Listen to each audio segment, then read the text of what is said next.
सत श्री अकाल जी। तुसीं वेख रहे हो द पंजाब टॉक्स ते मैं हाँ इस शो का मेज़बान ते पेशकर्ता सुदीप सिंह ढिल्लों।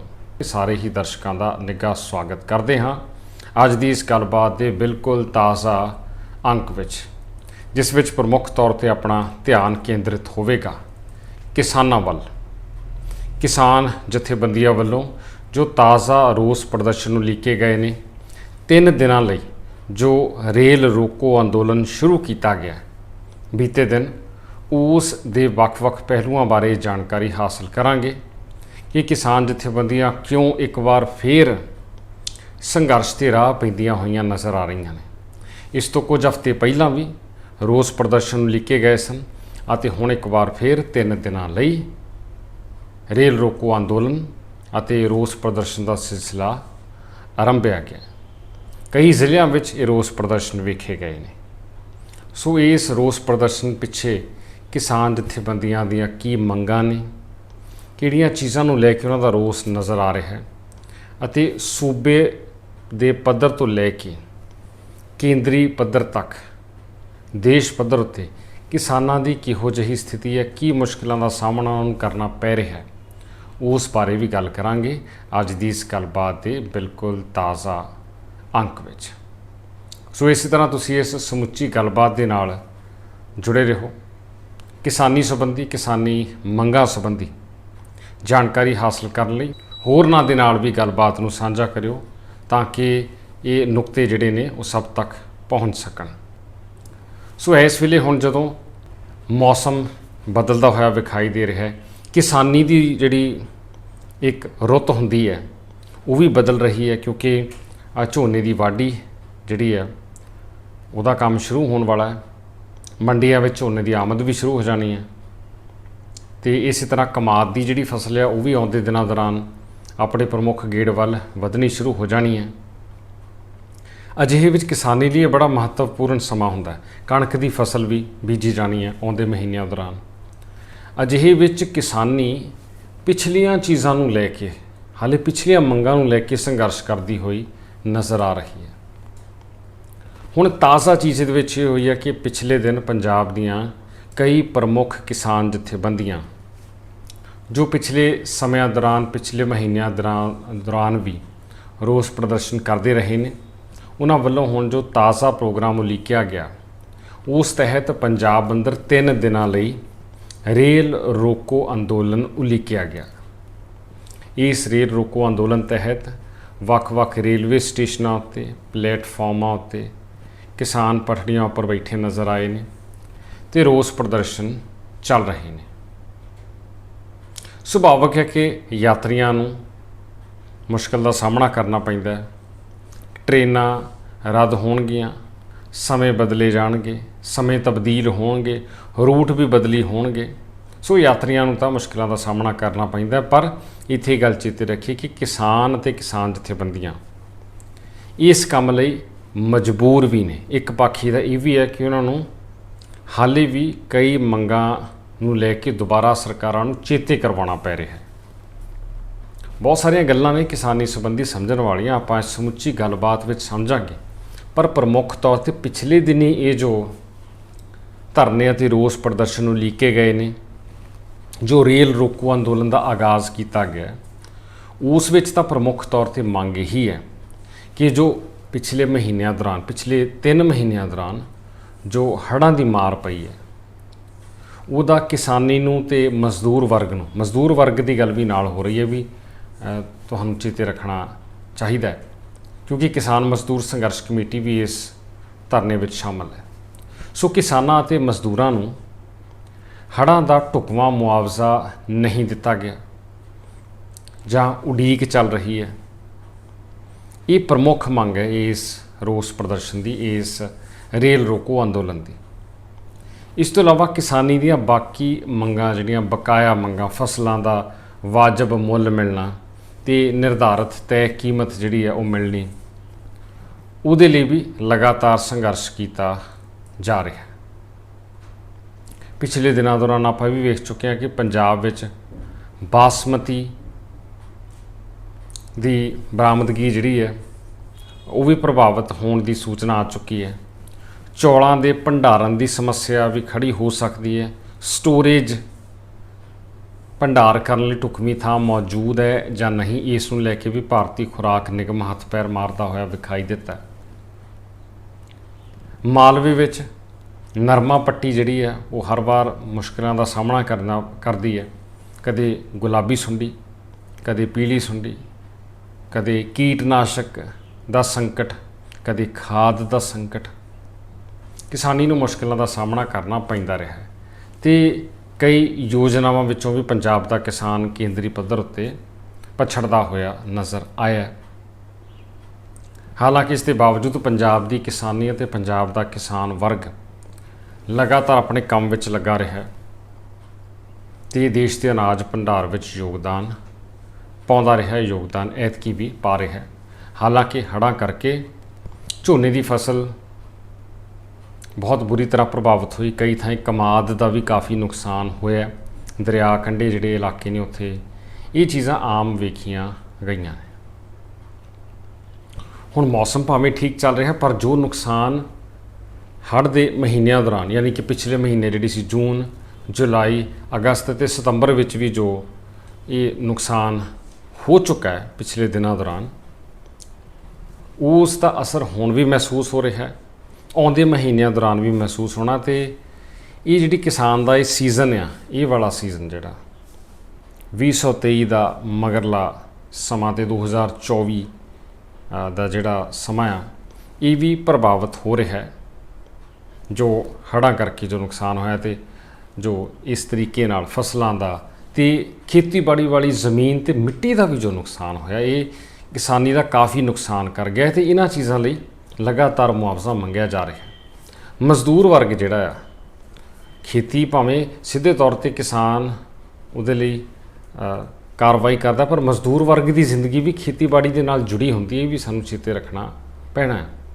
ਖੇਤੀਬਾੜੀ ਦਾ ਜੋ ਕਿੱਤਾ ਆ, ਕਿਸਾਨੀ ਦਾ ਜੋ ਕਿੱਤਾ, ਇਹਦੇ ਨਾਲ ਮਜ਼ਦੂਰ ਵਰਗ ਦੇ ਜਿਹੜੇ ਮਸਲੇ ਉਹਨਾਂ ਦੀ ਵੀ ਗੱਲ ਹੋਣੀ ਉਨੀ ਹੀ ਜ਼ਰੂਰੀ ਹੈ। ਉਹਨਾਂ ਦੀ ਜ਼ਿੰਦਗੀ, ਉਹਨਾਂ ਦਾ ਜੀਵਨ ਵੀ ਇਸ ਪ੍ਰਕਿਰਿਆ ਦੇ ਨਾਲ ਜੁੜਿਆ ਹੁੰਦਾ। ਸੋ ਮਜ਼ਦੂਰ ਵਰਗ ਲਈ ਵੀ ਗੱਲ ਹੋਣੀ ਬਣਦੀ ਹੈ।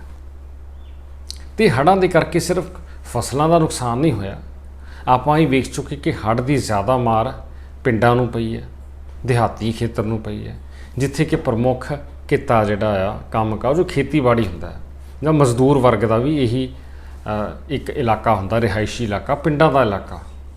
ਸੋ ਜੇ ਪਿੰਡਾਂ ਵਿੱਚ ਨੁਕਸਾਨ ਹੋਇਆ ਤਾਂ ਕਿਸਾਨ ਦਾ ਘਰੇਲੂ ਪੱਧਰ ਉੱਤੇ ਵੀ ਨੁਕਸਾਨ ਹੋਇਆ। ਘਰ ਦਾ ਸਮਾਨ, ਘਰ ਵਿੱਚ ਅਨਾਜ ਭੰਡਾਰ ਕੀਤਾ ਸੀ, ਉਹਦਾ ਨੁਕਸਾਨ। ਇਹਦੇ ਮਜ਼ਦੂਰ ਵਰਗ ਦੇ ਕਈ ਥਾਂ ਮਕਾਨ ਨੁਕਸਾਨੇ ਗਏ, ਮਕਾਨ ਢਹਿ ਢੇਰੀ ਵੀ ਹੋਏ ਨੇ, ਛੱਤਾਂ ਵੀ ਡਿੱਗੀਆਂ ਨੇ, ਕੀਮਤੀ ਸਮਾਨ ਖਰਾਬ ਹੋਇਆ। ਸੋ ਇਸ ਵਰਗ ਲਈ ਇੱਕ ਚੁਣੌਤੀਆਂ ਵਾਲਾ ਸਮਾਂ ਰਿਹਾ ਹੈ ਪਿਛਲੇ 3 ਮਹੀਨੇ। ਇਹ ਸਾਨੂੰ ਚੇਤੇ ਰੱਖਣਾ ਚਾਹੀਦਾ ਹੈ।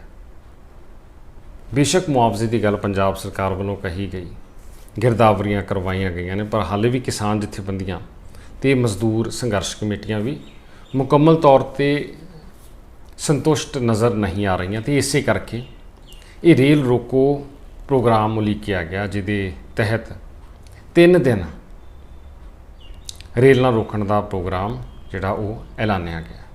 ਅਤੇ ਇਸੇ ਤਹਿਤ ਇਹ ਤਾਜ਼ਾ ਰੋਸ ਪ੍ਰਦਰਸ਼ਨ ਚੱਲੇ ਨੇ।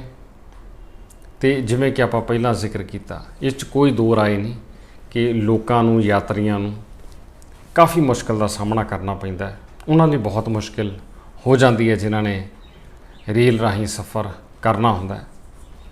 ਪਰ ਆਪਾਂ ਵੇਖਦੇ ਕਿ ਕਿਸਾਨ ਵਰਗ ਦੀ ਵੀ ਇੱਕ ਮਜਬੂਰੀ ਨਜ਼ਰ ਆਉਂਦੀ ਹੈ। ਇਸ ਰਾਹ ਪੈਣਾ, ਵਾਰ-ਵਾਰ ਇਸ ਰਾਹ ਪੈਣਾ, ਇਹ ਵੀ ਗੱਲ ਚੇਤੇ ਰੱਖੀ ਜਾਣੀ ਚਾਹੀਦੀ ਕਿ ਵਾਰ-ਵਾਰ ਕਿਸਾਨੀ ਨੂੰ ਸੰਘਰਸ਼ ਕਰਨਾ ਪੈਂਦਾ, ਧਰਨੇ ਲਾਉਣੇ ਪੈਂਦੇ ਨੇ, ਰੋਸ ਪ੍ਰਦਰਸ਼ਨ ਕਰਨੇ ਪੈਂਦੇ ਨੇ। ਟੋਲ ਨਾਕਿਆਂ ਦੇ ਜਦੋਂ ਗੱਲ ਆਉਂਦੀ ਤਾਂ ਉਦੋਂ ਵੀ ਕਿਸਾਨ ਵਰਗ ਹੀ ਮੂਹਰੇ ਆਉਂਦਾ ਅਤੇ ਸੰਘਰਸ਼ ਕਰਦਾ ਹੈ। ਜੇ ਕਿਤੇ ਵਿਦਿਆਰਥੀ ਜਥੇਬੰਦੀਆਂ ਨੂੰ ਲੋੜ ਪੈਂਦੀ ਹੈ ਤਾਂ ਉੱਥੇ ਵੀ ਕਿਸਾਨ ਵਰਗ ਪਹੁੰਚਦਾ ਹੈ, ਕਿਸਾਨ ਜਥੇਬੰਦੀਆਂ ਪਹੁੰਚਦੀਆਂ ਨੇ। ਕਈ ਲੋਕ ਆਲੋਚਨਾ ਵੀ ਕਰਦੇ ਨੇ ਕਿਸਾਨ ਜਥੇਬੰਦੀਆਂ ਦੀ ਕਿ ਵਾਰ-ਵਾਰ ਧਰਨੇ ਲਾਉਂਦੇ ਨੇ, ਪਰ ਇਹ ਵੀ ਚੇਤੇ ਰੱਖਣਾ ਚਾਹੀਦਾ ਕਿ ਉਹ ਆਪਣੀਆਂ ਮੰਗਾਂ ਤੋਂ ਇਲਾਵਾ ਹੋਰਨਾਂ ਲਈ ਵੀ ਕਈ ਵਾਰ ਧਰਨੇ ਲਾਉਂਦੇ ਨੇ, ਲਾਉਣ ਪਹੁੰਚਦੇ ਨੇ।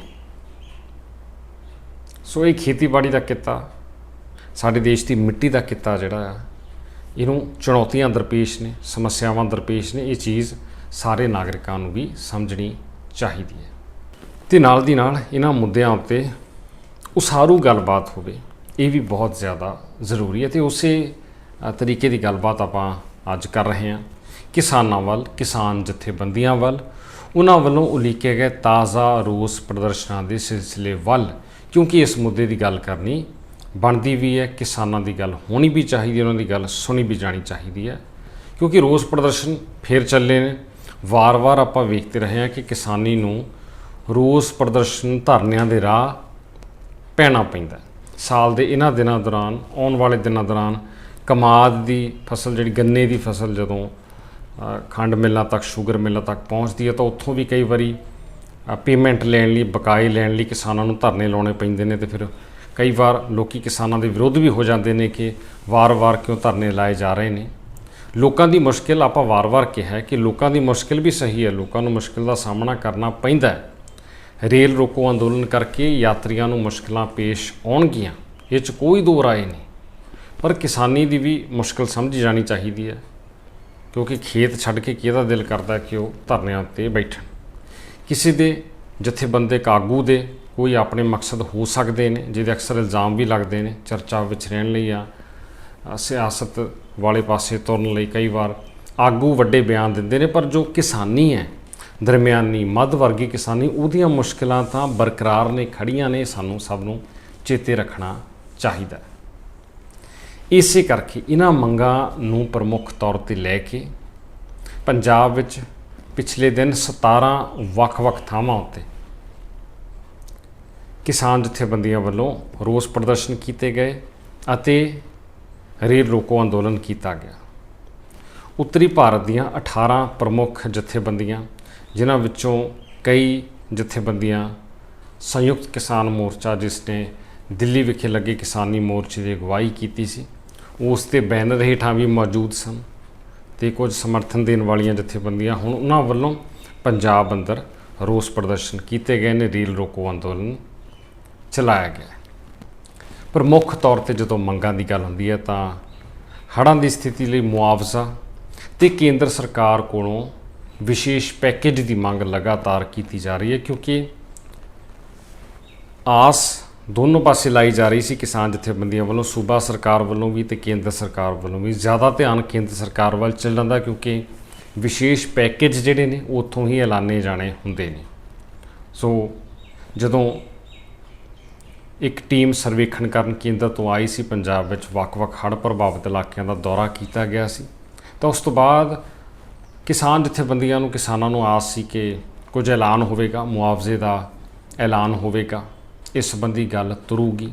ਪਰ ਕੋਈ ਬਦਲੇ 'ਚ ਗੱਲ ਸਾਹਮਣੇ ਨਹੀਂ ਆਈ ਕਿ ਉਸ ਸਰਵੇਖਣ ਟੀਮ ਨੇ ਜੋ ਰਿਪੋਰਟ ਤਿਆਰ ਕੀਤੀ ਜਾਂ ਉਹਦੇ ਵਿੱਚ ਜੋ ਗੱਲ ਕਹੀ, ਉਹਦਾ ਕੀ ਹਾਸਲ ਹੋ ਰਿਹਾ ਹੈ ਜਾਂ ਉਹਦੇ ਵਿੱਚੋਂ ਕਿਹੜੇ ਤੱਥ ਨਿਕਲੇ ਨੇ, ਇਸ ਸੰਬੰਧੀ ਗੱਲ ਸਾਹਮਣੇ ਨਹੀਂ ਆਈ। ਜਦ ਕਿ ਪਿਛਲੇ ਦਿਨੀ ਨਾਰਥ ਜ਼ੋਨ ਕਾਉਂਸਲ ਦੀ ਜਿਹੜੀ ਮੀਟਿੰਗ ਉਹਦੇ ਵਿੱਚ ਗੁਆਂਢੀ ਸੂਬੇ ਹਿਮਾਚਲ ਪ੍ਰਦੇਸ਼ ਨੂੰ ਇਹ ਜ਼ਰੂਰ ਭਰੋਸਾ ਦਵਾਇਆ ਗਿਆ ਕਿ ਹਿਮਾਚਲ ਪ੍ਰਦੇਸ਼ ਦਾ ਜੋ ਨੁਕਸਾਨ ਹੋਇਆ ਪਿਛਲੇ ਦਿਨਾਂ ਦੌਰਾਨ ਕੁਦਰਤੀ ਕਰੋਪੀਆਂ ਕਰਕੇ, ਬੱਦਲ ਫਟਣ ਕਰਕੇ ਤੇ ਤੇਜ਼ ਤਰਾਰ ਮੀਂਹ, ਹਨੇਰੀ, ਝੱਖੜ ਕਰਕੇ, ਉਹਦੇ ਲਈ ਹਰ ਸੰਭਵ ਮਦਦ ਕੀਤੀ ਜਾਵੇਗੀ। ਸੋ ਇਹ ਕਾਫੀ ਚੀਜ਼ਾਂ ਨੇ ਜੋ ਪੰਜਾਬ ਦੇ ਕਿਸਾਨ ਨੂੰ ਰੋਸ ਪ੍ਰਦਰਸ਼ਨ ਕਰਨ ਲਈ ਮਜਬੂਰ ਕਰਦੀਆਂ ਨੇ, ਜਾਂ ਕਹਿ ਲਓ ਕਿ ਜਿਨ੍ਹਾਂ ਚੀਜ਼ਾਂ ਨੂੰ ਲੈ ਕੇ, ਜਿਨ੍ਹਾਂ ਮੰਗਾਂ ਨੂੰ ਲੈ ਕੇ ਉਹਨਾਂ ਨੂੰ ਧਰਨਿਆਂ ਦੇ ਰਾਹ ਪੈਣਾ ਪੈਂਦਾ ਹੈ ਜਾਂ ਰੇਲ ਰੋਕੋ ਅੰਦੋਲਨ ਵਰਗੀ ਕਾਰਵਾਈ ਕਰਨੀ ਪੈਂਦੀ ਹੈ।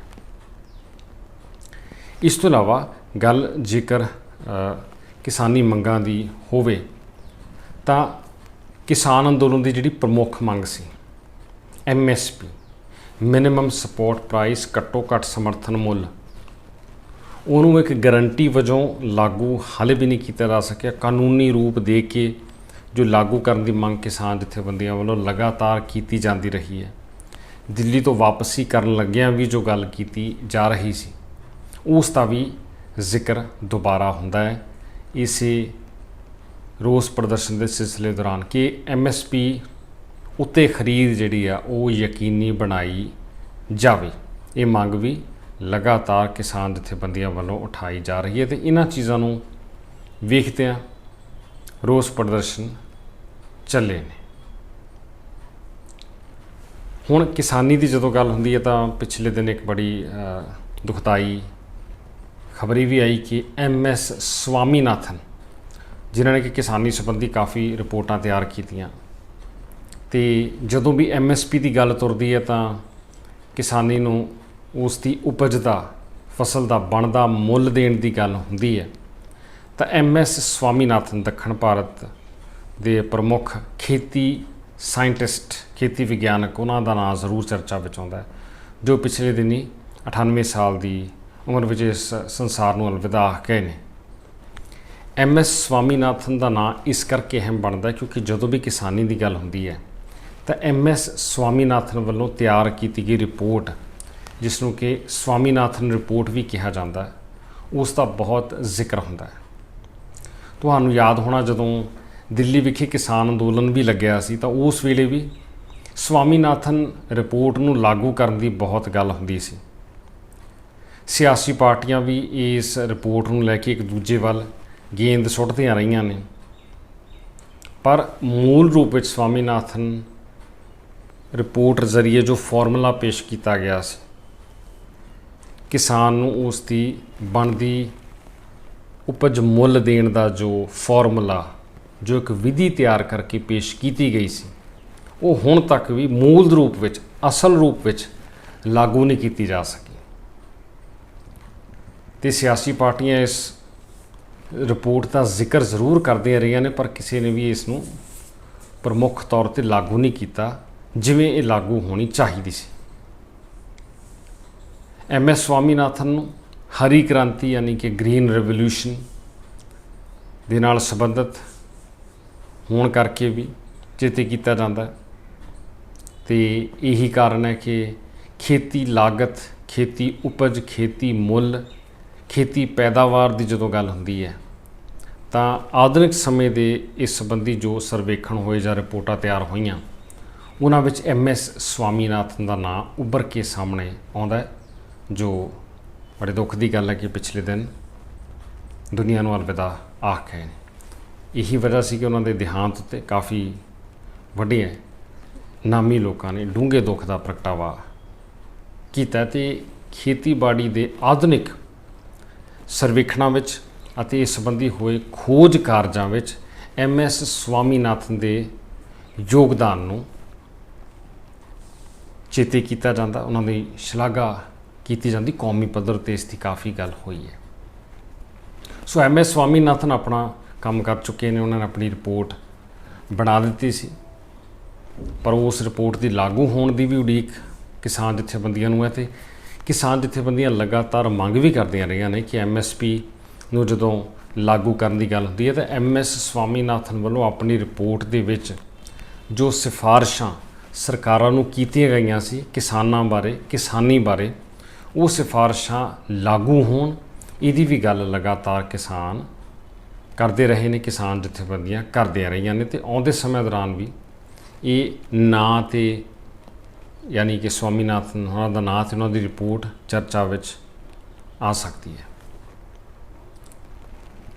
ਇਸ ਤਰ੍ਹਾਂ ਪੰਜਾਬ ਵਿੱਚ 17 ਥਾਵਾਂ ਉੱਤੇ 18 ਜਥੇਬੰਦੀਆਂ ਦੀ ਇਹ ਤਾਜ਼ਾ ਕਾਰਵਾਈ, ਰੇਲ ਰੋਕੋ ਅੰਦੋਲਨ ਦੀ ਕਾਰਵਾਈ ਤੇ ਰੋਸ ਪ੍ਰਦਰਸ਼ਨ ਚੱਲ ਰਹੇ ਨੇ, ਤੇ ਇੱਕ ਵਾਰ ਫਿਰ ਕਿਸਾਨਾਂ ਵੱਲ, ਕਿਸਾਨੀ ਮੰਗਾਂ ਵੱਲ ਸਭ ਦਾ ਧਿਆਨ ਖਿੱਚਿਆ ਗਿਆ, ਸਭ ਦਾ ਧਿਆਨ ਉੱਧਰ ਨੂੰ ਹੋਇਆ, ਕਿਉਂਕਿ ਕਿਸਾਨ ਲਗਾਤਾਰ ਇਸੇ ਬੰਨੇ ਸੰਘਰਸ਼ ਕਰਦਾ ਹੋਇਆ ਨਜ਼ਰ ਆਉਂਦਾ। ਸੋ ਬੜਾ ਜ਼ਰੂਰੀ ਹੈ ਕਿ ਇਹਨਾਂ ਮੰਗਾਂ ਵੱਲ ਧਿਆਨ ਦਿੱਤਾ ਜਾਵੇ। ਹੜ੍ਹ ਆਏ ਨੇ, ਹੜ੍ਹਾਂ ਦਾ ਨੁਕਸਾਨ ਹੋਇਆ, ਆਪਾਂ ਸਾਰਿਆਂ ਨੇ ਵੇਖਿਆ, ਪੇਂਡੂ ਇਲਾਕਿਆਂ ਦਾ ਕਿੰਨਾ ਨੁਕਸਾਨ ਹੋਇਆ, ਖੇਤੀਬਾੜੀ ਦਾ ਕਿੰਨਾ ਨੁਕਸਾਨ ਹੋਇਆ, ਫਸਲ ਤੋਂ ਲੈ ਕੇ ਸਮਰਸੀਬਲ ਮੋਟਰਾਂ ਤੱਕ, ਤੇ ਖੇਤਾਂ ਦੀ ਮਿੱਟੀ ਤੋਂ ਲੈ ਕੇ ਘਰਾਂ ਤੱਕ ਕਿੰਨਾ ਨੁਕਸਾਨ ਹੋਇਆ, ਇਹ ਬਾਖੂਬੀ ਵੇਖਿਆ ਜਾ ਸਕਦਾ ਹੈ। ਸਭ ਦੇ ਸਾਹਮਣੇ ਹੀ ਹੈ, ਤਸਵੀਰ ਸਪਸ਼ਟ ਹੈ। ਹੁਣ ਭਾਵੇਂ ਪਾਣੀ ਉਤਰ ਚੁੱਕਾ ਹੈ, ਇਸ ਵੇਲੇ ਧੁੱਪਾਂ ਨਿਕਲ ਰਹੀਆਂ ਨੇ, ਮੌਸਮ ਬਦਲ ਰਿਹਾ, ਪਰ ਜੋ ਨੁਕਸਾਨ ਆ ਉਹ ਤਾਂ ਹੋਇਆ, ਤੇ ਉਸ ਨੁਕਸਾਨ ਦੇ ਮੁਆਵਜ਼ੇ ਦੀ ਮੰਗ ਹੁਣ ਕਿਸਾਨ ਜਥੇਬੰਦੀਆਂ ਦੁਬਾਰਾ ਕਰਦੀਆਂ ਹੋਈਆਂ ਸੁਣਾਈ ਦਿੰਦੀਆਂ ਨੇ। ਅੱਜ ਦੇ ਇਸ ਸਮੁੱਚੇ ਗੱਲਬਾਤ ਦੇ ਸਿਲਸਿਲੇ ਵਿੱਚ ਆਪਾਂ ਧਿਆਨ ਕੇਂਦਰਿਤ ਰੱਖਿਆ ਕਿਸਾਨਾਂ ਵੱਲ, ਕਿਸਾਨ ਜਥੇਬੰਦੀਆਂ ਵੱਲ, ਉਹਨਾਂ ਵੱਲੋਂ ਉਲੀਕੇ ਗਏ ਤਾਜ਼ਾ ਰੋਸ ਪ੍ਰਦਰਸ਼ਨਾਂ ਦੇ ਸਿਲਸਿਲੇ ਵੱਲ, ਕਿਉਂਕਿ ਇਸ ਮੁੱਦੇ ਦੀ ਗੱਲ ਕਰਨੀ ਬਣਦੀ ਵੀ ਹੈ, ਕਿਸਾਨਾਂ ਦੀ ਗੱਲ ਹੋਣੀ ਵੀ ਚਾਹੀਦੀ ਹੈ, ਉਹਨਾਂ ਦੀ ਗੱਲ ਸੁਣੀ ਵੀ ਜਾਣੀ ਚਾਹੀਦੀ ਹੈ, ਕਿਉਂਕਿ ਰੋਸ ਪ੍ਰਦਰਸ਼ਨ ਫਿਰ ਚੱਲੇ ਨੇ। ਵਾਰ-ਵਾਰ ਆਪਾਂ ਵੇਖਦੇ ਰਹੇ ਹਾਂ ਕਿ ਕਿਸਾਨੀ ਨੂੰ ਰੋਸ ਪ੍ਰਦਰਸ਼ਨ ਧਰਨਿਆਂ ਦੇ ਰਾਹ ਪੈਣਾ ਪੈਂਦਾ। ਸਾਲ ਦੇ ਇਹਨਾਂ ਦਿਨਾਂ ਦੌਰਾਨ, ਆਉਣ ਵਾਲੇ ਦਿਨਾਂ ਦੌਰਾਨ ਕਮਾਦ ਦੀ ਫਸਲ, ਜਿਹੜੀ ਗੰਨੇ ਦੀ ਫਸਲ ਜਦੋਂ ਖੰਡ ਮਿੱਲਾਂ ਤੱਕ, ਸ਼ੂਗਰ ਮਿੱਲਾਂ ਤੱਕ ਪਹੁੰਚਦੀ ਹੈ ਤਾਂ ਉੱਥੋਂ ਵੀ ਕਈ ਵਾਰੀ ਪੇਮੈਂਟ ਲੈਣ ਲਈ, ਬਕਾਏ ਲੈਣ ਲਈ ਕਿਸਾਨਾਂ ਨੂੰ ਧਰਨੇ ਲਾਉਣੇ ਪੈਂਦੇ ਨੇ। ਅਤੇ ਫਿਰ ਕਈ ਵਾਰ ਲੋਕੀ ਕਿਸਾਨਾਂ ਦੇ ਵਿਰੁੱਧ ਵੀ ਹੋ ਜਾਂਦੇ ਨੇ ਕਿ ਵਾਰ-ਵਾਰ ਕਿਉਂ ਧਰਨੇ ਲਾਏ ਜਾ ਰਹੇ ਨੇ। ਲੋਕਾਂ ਦੀ ਮੁਸ਼ਕਿਲ, ਆਪਾਂ ਵਾਰ-ਵਾਰ ਕਿਹਾ ਕਿ ਲੋਕਾਂ ਦੀ ਮੁਸ਼ਕਿਲ ਵੀ ਸਹੀ ਹੈ, ਲੋਕਾਂ ਨੂੰ ਮੁਸ਼ਕਿਲ ਦਾ ਸਾਹਮਣਾ ਕਰਨਾ ਪੈਂਦਾ ਹੈ। ਰੇਲ ਰੋਕੋ ਅੰਦੋਲਨ ਕਰਕੇ ਯਾਤਰੀਆਂ ਨੂੰ ਮੁਸ਼ਕਿਲਾਂ ਪੇਸ਼ ਆਉਣਗੀਆਂ, ਇਹ 'ਚ ਕੋਈ ਦੋ ਰਾਏ ਨਹੀਂ, ਪਰ ਕਿਸਾਨੀ ਦੀ ਵੀ ਮੁਸ਼ਕਿਲ ਸਮਝੀ ਜਾਣੀ ਚਾਹੀਦੀ ਹੈ, ਕਿਉਂਕਿ ਖੇਤ ਛੱਡ ਕੇ ਕਿਹਦਾ ਦਿਲ ਕਰਦਾ ਕਿ ਉਹ ਧਰਨਿਆਂ ਉੱਤੇ ਬੈਠਣ। ਕਿਸੇ ਦੇ ਜਥੇਬੰਦਕ ਆਗੂ ਦੇ ਕੋਈ ਆਪਣੇ ਮਕਸਦ ਹੋ ਸਕਦੇ ਨੇ, ਜਿਹਦੇ ਅਕਸਰ ਇਲਜ਼ਾਮ ਵੀ ਲੱਗਦੇ ਨੇ, ਚਰਚਾ ਵਿੱਚ ਰਹਿਣ ਲਈ ਜਾਂ ਸਿਆਸਤ ਵਾਲੇ ਪਾਸੇ ਤੁਰਨ ਲਈ ਕਈ ਵਾਰ ਆਗੂ ਵੱਡੇ ਬਿਆਨ ਦਿੰਦੇ ਨੇ, ਪਰ ਜੋ ਕਿਸਾਨੀ ਹੈ, ਦਰਮਿਆਨੀ ਮੱਧ ਵਰਗੀ ਕਿਸਾਨੀ, ਉਹਦੀਆਂ ਮੁਸ਼ਕਿਲਾਂ ਤਾਂ ਬਰਕਰਾਰ ਨੇ, ਖੜੀਆਂ ਨੇ। ਸਾਨੂੰ ਸਭ ਨੂੰ ਚੇਤੇ ਰੱਖਣਾ ਚਾਹੀਦਾ। ਇਹੀ ਵਜ੍ਹਾ ਹੁਣ ਇਸ ਵੇਲੇ ਦੇ ਜੋ ਰੋਸ ਪ੍ਰਦਰਸ਼ਨ ਚੱਲ ਰਹੇ ਨੇ, ਉਹਨਾਂ ਦੀ ਪ੍ਰਮੁੱਖ ਵਜ੍ਹਾ ਇਹੀ ਬਣ ਕੇ ਸਾਹਮਣੇ ਆਉਂਦੀ ਹੈ। ਤੁਹਾਨੂੰ ਪੰਜਾਬ ਦੇ ਮੌਸਮ ਦੀ ਦੱਸੀਏ ਤਾਂ ਮੌਸਮ ਇੱਕ ਵਾਰ ਫਿਰ ਕਰਵਟ ਲੈਂਦਾ ਹੋਇਆ ਵਿਖਾਈ ਦੇ ਰਿਹਾ ਹੈ। ਮੌਨਸੂਨ ਦੀ ਵਾਪਸੀ ਤੋਂ ਬਾਅਦ ਹੁਣ ਇਸ ਵੇਲੇ ਮੌਸਮ ਦੀ ਜੋ ਤਾਜ਼ਾ ਸਥਿਤੀ ਹੈ, ਤਾਪਮਾਨ ਵਿੱਚ ਦਿਨ ਵੇਲੇ ਇੱਕ ਵਾਰ ਫਿਰ ਵਾਧਾ ਦਰਜ ਹੋਣਾ ਸ਼ੁਰੂ ਹੋ ਗਿਆ। ਹਾਲਾਂਕਿ ਸਵੇਰੇ ਅਤੇ ਦੇਰ ਸ਼ਾਮ ਵੇਲੇ ਹਲਕੀ ਜਿਹੀ ਠੰਡ ਜ਼ਰੂਰ ਮਹਿਸੂਸ ਹੋਣ ਲੱਗੀ ਹੈ, ਪਰ ਇਸ ਦੇ ਬਾਵਜੂਦ ਡੇਂਗੂ ਵਰਗੀਆਂ ਬਿਮਾਰੀਆਂ ਦਾ ਖਤਰਾ ਪੰਜਾਬ ਭਰ ਵਿੱਚ ਲਗਾਤਾਰ ਮੰਡਰਾ ਰਿਹਾ ਹੈ ਅਤੇ ਸਿਹਤ ਵਿਭਾਗ ਵੱਲੋਂ ਬਾਕਾਇਦਾ ਲੋਕਾਂ ਨੂੰ ਇਸ ਬੰਨੇ ਚੌਕਸ ਵੀ ਕੀਤਾ ਜਾ ਰਿਹਾ ਕਿ ਧਿਆਨ ਦਿੱਤਾ ਜਾਵੇ, ਸਿਹਤ ਸੰਬੰਧੀ ਕਿਸੇ ਵੀ ਤਰ੍ਹਾਂ ਦੀ ਕੋਈ ਲਾਪਰਵਾਹੀ ਨਾ ਵਰਤੀ ਜਾਵੇ, ਕਿਉਂਕਿ ਬਦਲਦੇ ਮੌਸਮ ਦੇ ਨਾਲ ਬਿਮਾਰੀਆਂ ਦੀ ਵੀ ਆਮਦ ਹੁੰਦੀ ਹੈ। ਸੋ ਇਹ ਸੀ ਅੱਜ ਦੀ ਇਸ ਗੱਲਬਾਤ ਦਾ ਸਿਲਸਿਲਾ, ਅੱਜ ਦਾ ਇਹ ਤਾਜ਼ਾ ਅੰਕ ਜਿਸ ਨੂੰ ਤੁਸੀਂ ਦੇਸ਼ਾਂ ਵਿਦੇਸ਼ਾਂ ਵਿੱਚ ਵੱਖ-ਵੱਖ ਮਾਧਿਅਮ ਜ਼ਰੀਏ ਵੇਖ ਅਤੇ ਸੁਣ ਰਹੇ ਸੀ। ਅੱਜ ਦੀ ਇਸ ਗੱਲਬਾਤ ਵਿੱਚ ਦੱਸੇ ਗਏ ਨੁਕਤਿਆਂ ਸੰਬੰਧੀ, ਕਿਸਾਨੀ ਸੰਬੰਧੀ ਤੁਹਾਡੇ ਕੀ ਵਿਚਾਰ ਨੇ? ਤੁਸੀਂ ਆਪਣੇ ਕਮੈਂਟਸ ਲਿਖ ਕੇ ਸਾਡੇ ਤੱਕ ਪਹੁੰਚਦੇ ਕਰ ਸਕਦੇ ਹੋ, ਆਪਣੀ ਗੱਲ ਸਾਡੇ ਤੱਕ ਪਹੁੰਚਾ ਸਕਦੇ ਹੋ ਕਿ ਇਹਨਾਂ ਵਿਸ਼ਿਆਂ ਬਾਰੇ ਤੁਹਾਡਾ ਕੀ ਕਹਿਣਾ ਹੈ, ਤੁਹਾਡਾ ਕੀ ਮੰਨਣਾ ਹੈ, ਕਿਸਾਨਾਂ ਦੀਆਂ ਮੁਸ਼ਕਿਲਾਂ ਬਰਕਰਾਰ ਕਿਉਂ ਨੇ, ਕਿਸਾਨਾਂ ਦੀਆਂ ਮੰਗਾਂ ਕਿਉਂ ਨਹੀਂ ਮੰਨੀਆਂ ਜਾ ਰਹੀਆਂ, ਸਰਕਾਰਾਂ ਨੂੰ ਇਹਦੇ ਬੰਨੇ ਕੀ ਕਰਨਾ ਚਾਹੀਦਾ ਹੈ, ਤੁਹਾਡਾ ਕੀ ਸੋਚਣਾ ਹੈ? ਤੁਸੀਂ ਵੀ ਆਪਣੇ ਵਿਚਾਰ ਲਿਖ ਕੇ ਸਾਡੇ ਤੱਕ ਪਹੁੰਚਦੇ ਕਰ ਸਕਦੇ ਹੋ। ਇਸੇ ਤਰ੍ਹਾਂ ਹੋਰ ਵੀ ਤਾਜ਼ਾ ਤਰੀਨ ਖਬਰਾਂ ਅਤੇ ਜਾਣਕਾਰੀ ਭਰਪੂਰ ਅਪਡੇਟਸ ਲਈ ਲਗਾਤਾਰ ਵੇਖਦੇ ਰਹੋ ਦ ਪੰਜਾਬ ਟਾਕਸ।